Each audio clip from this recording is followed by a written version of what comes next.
Everyone, welcome back to Sunday Live Trend. Thank you so much guys for tuning in. I'm here to update you of what's going to happen on Homecoming from the 27th to the 31st of July 2026 on Monday.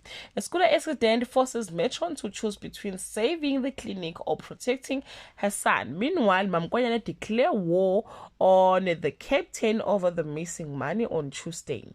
Shobane's choices come back to bite him as Zethu is forced to expose him. Vusi confronted the captain but is surprised by the captain's version of the truth on Wednesday. Metron Katazile finds herself stuck between a rock and a hard place. Constable Dlamini learns that there can only be one bully in the crowd, and Vusi planned the event of a lifetime on Thursday.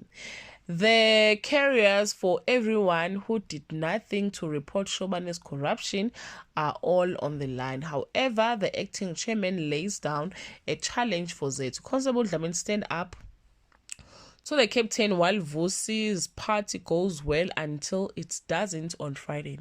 Vusi wakes up to a nightmare, and Shobane's suspension opens the door for temptation.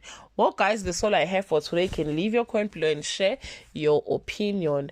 Bye.